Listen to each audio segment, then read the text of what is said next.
بسم اللہ الرحمن الرحیم۔ اللہ کے نام سے شروع جو بہت مہربان رحمت والا۔ صلی اللہ علی النبی الامی و آلہ صلی اللہ علیہ وسلم، صلاۃ و سلام علیک یا رسول اللہ۔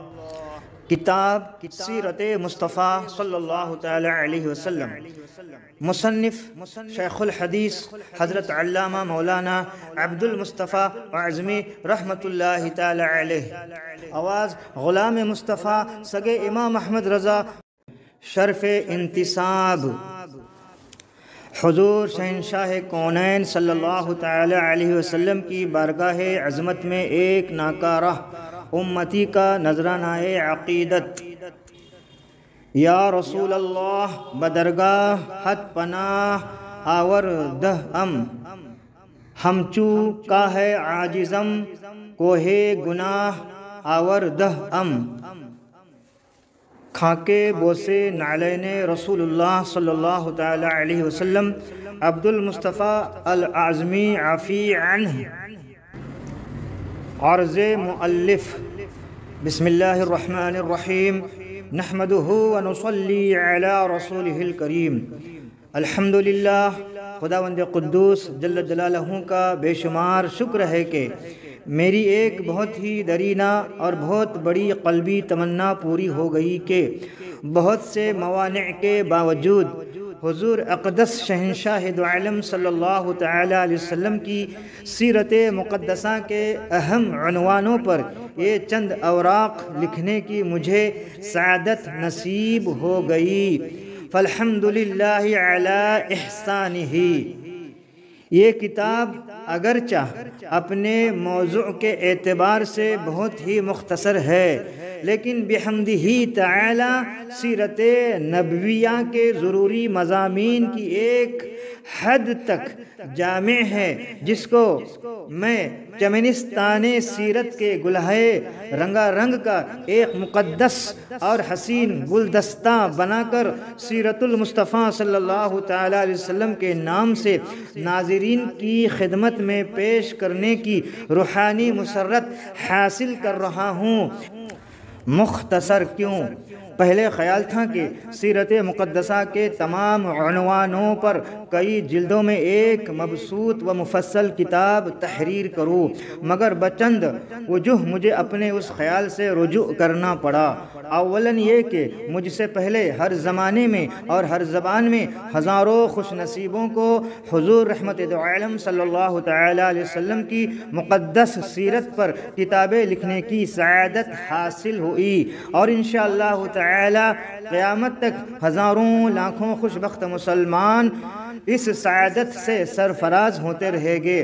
بہت سے خوش قسمت مصنفین ہزاروں صفحات پر کئی جلدوں میں بڑی بڑی ضخیم کتابیں اسی مضمون پر لکھ کر سعادت کونین سے سرفراز اور دولت دارین سے مالا مال ہو گئے، اور اس میں شک نہیں کہ ان بزرگان دین رحمہم اللہ تعالی نے اپنی ان ضخیم کتابوں میں سیرت نبویہ کے تمام اہم عنوانوں پر سیر حاصل تفاصل فراہم کی ہے، لیکن پھر بھی ان میں سے کوئی بھی یہ دعویٰ نہیں کر سکتا کہ ہم نے شہنشاہ کونین صلی اللہ تعالی علیہ وسلم کی سیرت پاک کے تمام گوشوں کو مکمل کر کے اس کے تمام جزیات کا احاطہ کر لیا ہے، کیونکہ سیرت نبویہ کا ہر عنوان وہ بحر نا پیدا کنار ہے کہ اس کو پار کر لینا بڑے بڑے اہل علم کے لیے اتنا ہی دشوار ہے جتنا کہ آسمان کے چاند و ستاروں کو توڑ کر اپنے دامن میں رکھ لینا۔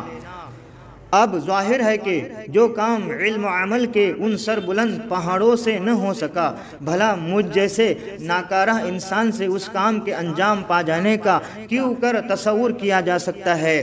اس لیے مجھے اسی میں اپنی خیریت نظر آئی کہ صرف چند اوراق کی ایک کتاب سیرت نبویہ کے موضوع پر لکھ کر مصنفین سیرت کی مقدس فہرست میں اپنا نام لکھوا لوں، اور ان بزرگوں کی صف نعل میں جگہ پا لینے کی سعادت حاصل کر لوں۔ ثانیاً یہ کہ انسانی مصروفیات کے اس دور میں جب کہ مسلمانوں کو اپنی ضروریات زندگی سے بالکل ہی فرصت نہیں مل رہی ہے اور علمی تحقیقات سے ان کی ہمتیں کوتاہ اور دلچسپیاں ناپید ہو چکی ہے اور ذہن و حافظہ کی قوتیں بھی کافی حد تک معوف و کمزور ہو چکی ہے، آج کل کے مسلمانوں سے یہ امید فضول نظر آئی کہ وہ طویل و مفصل اور موٹی موٹی کتابوں کو پڑھ کر اس کے مضامین کو اپنے ذہن و حافظہ میں محفوظ رکھ سکیں گے، لہٰذا اس حال و ماحول کا لحاظ کرتے ہوئے میرے خیال میں یہی مناسب معلوم ہوا کہ سیرت نبویہ کے موضوع پر ایک اتنی مختصر اور جامع کتاب لکھ دی جائے جس کو مسلم طبقہ یعنی بریلوی سنی مسلک اعلیٰ حضرت یعنی اصلی اہل سنت و جماعت اپنے قلیل ترین اوقات یعنی وقتوں فرصت میں صرف چند نشستوں کے اندر پڑھ ڈالے اور اس کو اپنے ذہن و حافظہ میں محفوظ رکھے۔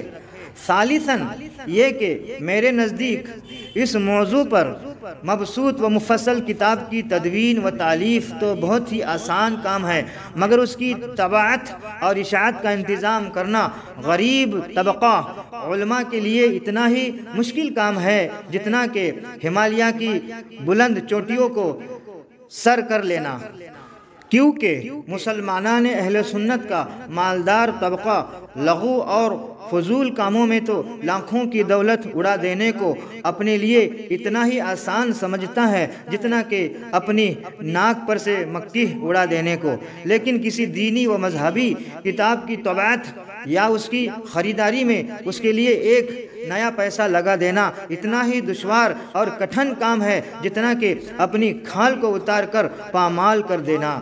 یہ وہ تلخ حقیقت ہے کہ جس کی تلخی سے بار بار تجربات کے کام و دہن بگڑ چکے ہیں، لہٰذا ان تجربات کی بنا پر میں نے یہی بہتر سمجھا کہ میں بس اتنی ہی ضخیم کتاب لکھوں جس کی طباعت و اشاعت کے اخراجات کا سارا بار میں خود ہی اٹھا سکوں اور مجھے کسی کے آگے دست سوال دراز کرنے کی ضرورت نہ پڑے۔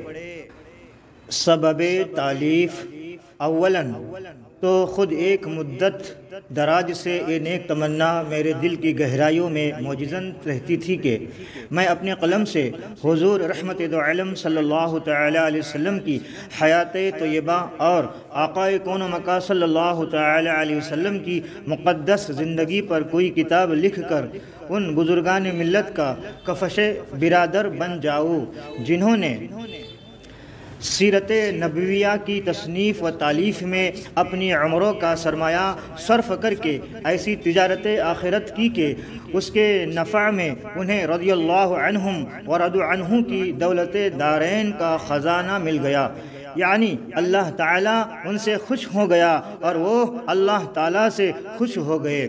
پھر مزید براہ میری تصنیفات کے قدردانوں نے بھی بارہا تقاضا کیا کہ سیرت مبارکہ کے مقدس موضوع پر بھی کچھ نہ کچھ آپ ضرور لکھ دیں۔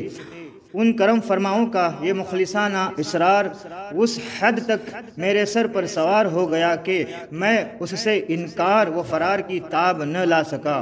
پھر سمد ناز پہ ایک اور تعزیانہ ہوا کہ اغیار نے بار بار یہ طعنہ مارا کہ علماء اہل سنت محبت رسول صلی اللہ تعالی علیہ وسلم کا دعویٰ تو کرتے ہیں مگر اردو زبان میں سیرت نبویہ کے موضوع پر ان لوگوں نے بہت ہی کم لکھا، برخلاف اس کے ملک کی دوسری جماعتوں کے قلمکاروں نے اس موضوع پر اس قدر زیادہ لکھا کہ اردو کتابوں کی مارکیٹ میں سیرت کی بہت کتابیں مل رہی ہے۔ جب انہی لوگوں کے زور و قلم کی رہین منت ہے، یہ ہے وہ اسباب و محرکات جن سے متاثر ہو کر اپنی نااہلی اور علمی سرمایہ سے افلاس کے باوجود مجھے قلم اٹھانا پڑا اور کثرت کار و ہجوم افکار کے محشر سطح میں اپنی گوناگوں مصروفیات کے باوجود چند اوراق کا یہ مجموعہ پیش کرنا پڑا۔ اس کتاب کو میں نے حتی الامکان اپنی طاقت بھر جاذب قلب و نظر و جامع ہونے کے ساتھ مختصر بنانے کی کوشش کی ہے۔ اب یہ فیصلہ ناظرین کرام کی نگاہ نقد و نظر کا دست نگر ہے کہ میں اپنی کوششوں میں کس حد تک کامیاب ہوا یا نہیں۔ ہجوم موانع، یکم جمادی الاخری، سنہ ہجری 1395 کا دن میری تاریخ زندگی میں یادگار رہے گا، کیونکہ استخارہ کے بعد اسی تاریخ کو میں نے اس کتاب کی بسم اللہ تحریر کی، یعنی لکھی، مگر خدا عز و جل کی شان کے ابھی چند ہی صفحات لکھنے پایا تھا کہ بالکل ہی ناگہاں ریاحی درد گردہ کا اتنا شدید دورہ پڑا کہ میں اپنی زندگی سے مایوس ہونے لگا اور ٹانڈا سے مکان جا کر مسلسل 1 ماہ تک صاحب فراش رہا۔ پھر رمضان ہجری 1395 میں مرض سے آفاقہ ہوا تو نقاہت ہی کے عالم میں بحالت روزہ اس کام کو شروع کیا، اور الحمدللہ عز و جل کے اس کی برکت سے روز بروز صحت و طاقت میں اضافہ ہوتا گیا اور کام آگے بڑھتا رہا۔ مگر پھر 3 شوال سنہ ہجری 1395 کو اچانک آشوب چشم کا عارضہ لاحق ہو گیا اور پھر کام بند ہو گیا۔ 1 ماہ کے بعد لکھنے پڑھنے کے قابل ہوا تو جاڑوں کا چھوٹا دن، دونوں وقت کا مدرسہ، خطوط کے جوابات، احباب سے ملاقاتیں، ان مشاغل کی وجہ سے تصنیف و تالیف کے لیے دن بھر قلم پکڑنے کی فرصت ہی نہیں ملتی تھی۔ مجبوراً سردیوں کی راتوں میں لحاف اوڑھ کر لکھنا پڑا۔ پھر بڑی مشکل یہ درپیش تھی کہ ٹانڈا میں ضروری کتابوں کا ملنا دشوار تھا اور مدرسہ کی مصروفیات کے باعث ملک کی کسی لائبریری میں نہیں جا سکتا تھا۔ مجبوراً انہی کتابوں کی مدد سے جو اپنے پاس تھے کام چلانا پڑا، جن کے حوالے جا بجا اس کتاب میں آپ ملاحظہ فرمائیں گے۔ پھر اور آخر صفر سنہ ہجری 1396 میں ناگہانی طور پر یہ حادثہ گزرا کہ میری پیاری جوان بیٹی عارفہ خاتون مرحومہ مرض سرسام میں مبتلا ہو گئے اور 27 صفر سنہ ہجری 1396 کو وفات پا گئی، وصال پا گئی۔ اس صدمہ جاکاں نے میرے دل و دماغ کو جھنجھوڑ کر رکھ دیا، ایسا تانتا بندھا کہ 1 ماہ میں تقریباً 12 جلسوں میں تقریریں کرنا پڑے اور بحالت سفر اس کا موقع ہی نہیں تھا کہ کچھ لکھ سکتا۔ غرض روز بروز نام سعد حالات نے قدم قدم پر مجھے قلم اٹھانے سے روکا، مگر بحمدہ تعالی ان طوفانوں کے تلاطم میں بھی میرے عزم و استقامت کی کشتی نہیں ڈگمگائی اور میں فرصت کے اوقات میں چلتے پھرتے چند سطریں لکھتا ہی رہا۔ خداوند قدوس عالم و خبیر ہے کہ ان ہوش ربا حالات میں اس کتاب کا صرف 14 ماہ کی قلیل مدت میں مکمل ہو جانا اس کے سوا کچھ بھی نہیں کہہ سکتا کہ ذالک فضل اللہ یؤتیہ من یشاء واللہ ذو الفضل العظیم، یعنی یہ اللہ تعالیٰ کا فضل ہے، وہ جس کو چاہتا ہے اپنا فضل عطا فرماتا ہے اور اللہ تعالیٰ بہت بڑے فضل والا ہے۔ ملتجیانہ گزارش، جن پریشان کن حالات میں اس کتاب کی ترتیب و تالیف ہوئی ہے وہ آپ کے سامنے ہے، اس لیے اگر ناظرین کرام کو اس میں کوئی کمی یا خامی نظر آئے تو میں بہت ہی شکر گزار ہوگا کہ وہ میری اصلاح فرما کر مجھے اپنا ممنون احسان بنائے اور اس کتاب کا مطالعہ کرنے کے بعد از راہ کرم ایک کارڈ لکھ کر مجھے اپنے تاثرات سے ضرور مطلع فرمائے، یعنی باخبر کرے، تاکہ آئندہ ایڈیشنوں میں خامیوں کی تکمیل اور آپ کے حکموں کی تعمیل کر کے تلافی مافات کر سکوں۔ شکریہ و دعا۔ آخر میں اپنے شاگرد رشید و عزیز سعید مولوی محمد ظہیر عالم صاحب آسی قادری نیپالی سلم اللہ تعالیٰ کا شکریہ ادا کرتا ہوں کہ انہوں نے اس کتاب کا املا تحریر کرنے اور حوالوں کو تلاش کرنے میں نہایت ہی اخلاص کے ساتھ میری مدد کی۔ اسی طرح اپنے دوسرے تلمیذ باتمیز آخی فی اللہ مولوی محمد نعیم اللہ صاحب مجددی فیضی سلم اللہ تعالیٰ کا بھی شکر گزار ہوں کہ وہ میری دوسری تصنیفات کی طرح اس کتاب کی کاپیوں اور پروفوں کی تصحیح اور اس کی طباعت و اشاعت کی جد و جہد میں کوششوں میں میرے شریک کار رہے۔ مولا تعالیٰ ان دونوں عزیزوں کو نعمت کونین سے سرفراز اور دولت دارین سے مالا مال فرمائے اور میری اس تالیف کو مقبول فرما کر اس کو قبول فی الارض کی کرامتوں سے نوازے اور اس کو امت مسلمہ کے لیے ذریعہ رشد و ہدایت اور مجھ گنہگار کے لیے زاد آخرت و سامان مغفرت بنائے۔ آمین بجاہ سید المرسلین صلی اللہ تعالی علیہ وعلی آلہ الطیبین واصحابہ المکرمین وعلی من تبعہم الی یوم الدین برحمتہ وہو ارحم الراحمین۔ عبد المصطفیٰ العظمی عافی عنہ، یکم شعبان سنہ ہجری 1396 ٹانڈہ۔ مقدمۃ الکتاب سیرت نبویہ علی صاحب الصلاۃ والسلام کا موضوع اس قدر دلکش، ایمان افروز اور روح پرور عنوان ہے کہ عاشقان رسول کے لیے اس چمنستان کی گل چینی ایمانی قلب و روحوں کے لیے فرح و سرور کی ایسی بہشت خلد ہے کہ جنت الفردوس کی ہزاروں رعنائیاں اس کے ایک پھول سے رنگ و بو کی بھیک مانگنے کو اپنے لیے سرمایہ افتخار تصور کرتی ہے۔ اس لیے ان حق پرست علماء ربانین نے جن کے مقدس سینوں میں محبت رسول کے ہزاروں پھول کھلے ہوئے ہیں، اس ایمانی عنوان اور نورانی موضوع پر اپنی زندگی کی آخری سانس تک قلم چلاتے چلاتے اپنی جانیں قربان کر دی۔ چنانچہ آج ہر زبان میں سیرت نبویہ کی کتابوں کا اتنا بڑا ذخیرہ ہمارے سامنے موجود ہے کہ دنیا میں کسی بڑے سے بڑے شہنشاہ کی سوانح حیات کے بارے میں اس کا لاکھواں بلکہ کروڑواں حصہ بھی عالم وجود میں نہ آ سکا۔ وہ عاشقان رسول جو سیرت نویسی کی بدولت آسمان عزت و عظمت میں ستاروں کی طرح چمکتے اور چمنستان شہرت میں پھولوں کی طرح مہکتے ہیں، ان خوش نصیب عالموں کی فہرست اتنی طویل ہے کہ ان کا شمار ہماری طاقت سے باہر ہے۔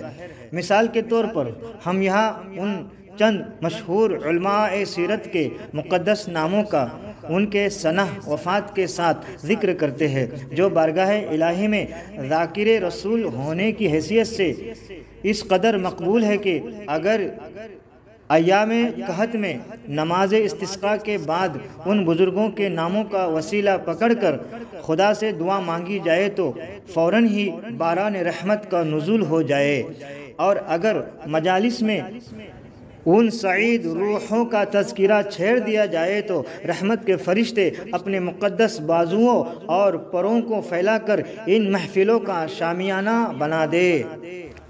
چند مصنفین سیرت خلفائے راشدین بلکہ خلیفہ عادل حضرت عمر بن عبدالعزیز اموی رضی اللہ تعالیٰ عنہ کے دور خلافت سے کچھ قبل تک یعنی پہلے تک چونکہ حدیثوں کا لکھنا ممنوع قرار دے دیا گیا تھا تاکہ قرآن و حدیث میں خلط ملط نہ ہونے پائے، اس لیے سیرت نبویہ کے موضوع پر حضرت صحابہ کرام رضی اللہ تعالیٰ عنہم کی کوئی تصنیف عالم وجود میں نہ آ سکی، مگر حضرت عمر بن عبدالعزیز رضی اللہ تعالیٰ عنہ کے دور خلافت میں جب احادیث نبویہ کی کتابت کا عام طور پر چرچہ ہوا تو وہ دور تابعین میں محدثین کے ساتھ ساتھ سیرت نبویہ کے مصنفین کا بھی ایک طبقہ پیدا ہو گیا۔ حضرات صحابہ کرام رضی اللہ تعالیٰ عنہم سیرت نبویہ کے موضوع پر کتابیں تو تصنیف نہ کر سکے، مگر وہ اپنی یادداشت سے زبانی طور پر اپنی مجالس، اپنی درسگاہوں، اپنے خطبات میں احادیث احکام کے ساتھ ساتھ سیرت نبویہ کے مضامین بھی بیان کرتے رہتے تھے۔ اسی لیے احادیث کی طرح مضامین سیرت کی روایتوں کا سرچشمہ بھی صحابہ کرام رضی اللہ تعالی عنہم کی ہی مقدس شخصیتیں ہیں۔ بہرحال دور تابعین سے 11ویں صدی تک چند مقتدر محدثین و مصنفین سیرت کے آسمائے گرامی یعنی نام مبارک ملاحظہ فرمائیے۔ 11ویں صدی کے بعد والے مصنفین کے ناموں کو ہم نے اس فہرست میں اس لیے جگہ نہیں دی کہ یہ لوگ در حقیقت اگلے مصنفین ہی کے خواشاں چین و فیض یافتہ ہیں۔ نمبر 1، حضرت عروہ بن زبیر تابعی متوفی ہجری 92۔ نمبر 2، حضرت عامر بن شراحل امام شعبی متوفی سن ہجری 104۔ نمبر 3، حضرت ابان بن امیر المؤمنین حضرت عثمان متوفی سن ہجری 105۔ نمبر 4، حضرت وہب بن منبع یمنی متوفی سن ہجری 110۔ نمبر 5، حضرت عاصم بن عمر بن قتادہ متوفی سن ہجری 120۔ نمبر 6، حضرت سرجیل بن سعد متوفی سن ہجری 123۔ نمبر 7، حضرت محمد بن شہاب زہری متوفی سن ہجری 124۔ نمبر 8، حضرت اسماعیل بن عبد الرحمن صدی متوفی سن ہجری 127۔ نمبر 9، حضرت عبداللہ بن ابو بکر بن حزم یا حزم متوفی سن ہجری 135۔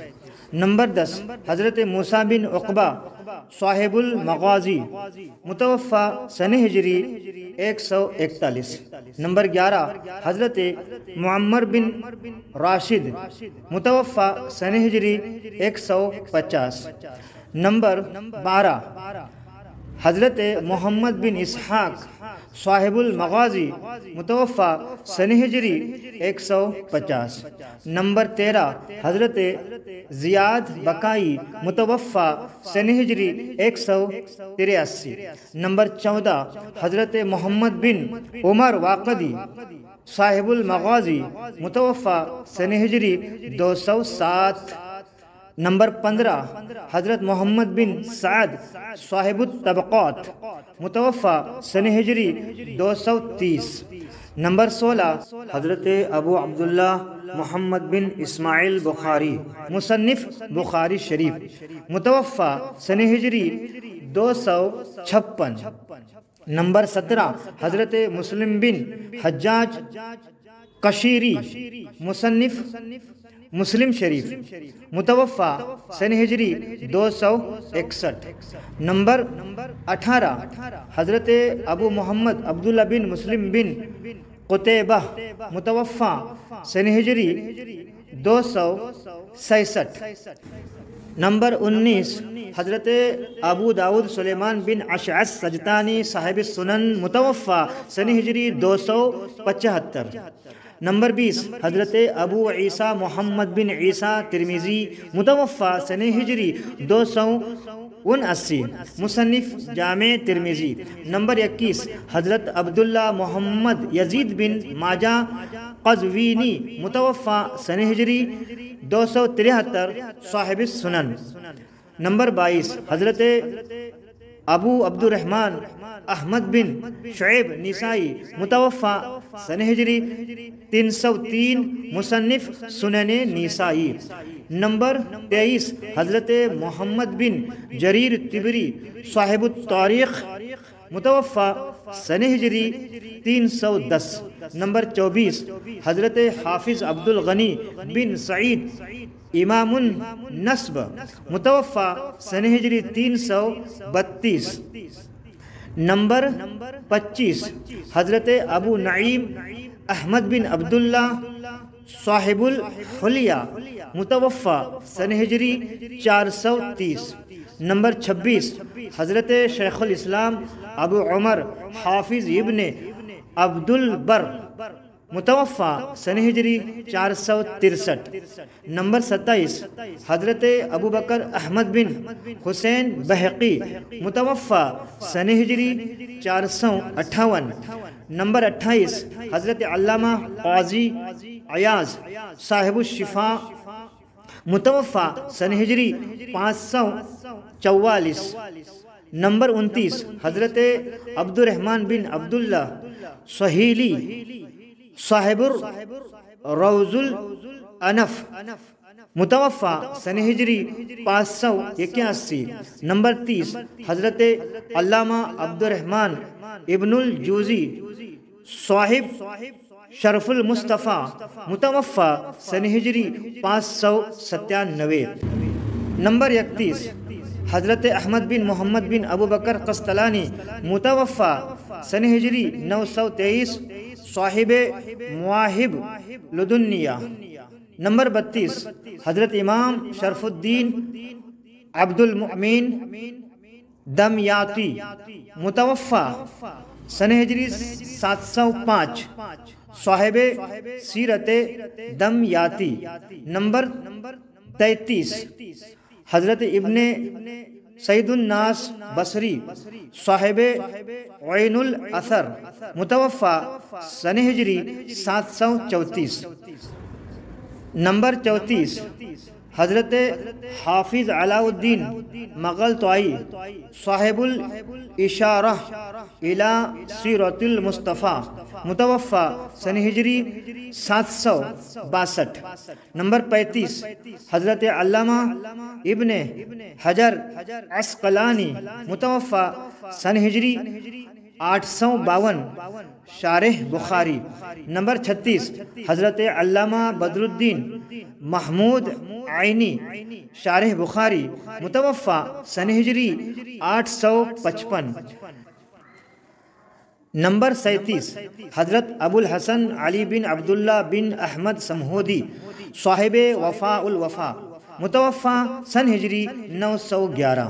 نمبر 38 حضرت محمد بن یوسف صالح صاحب سیرت الشامیہ متوفی سن ہجری 942۔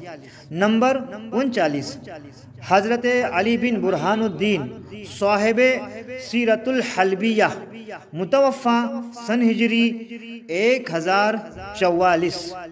نمبر 40 حضرت شیخ عبدالحق محدث دہلوی صاحب مدارج النبوہ متوفی سن ہجری 1052۔ اے رضا ہر کام کا ایک وقت ہے، دل کو بھی آرام ہو ہی جائے گا۔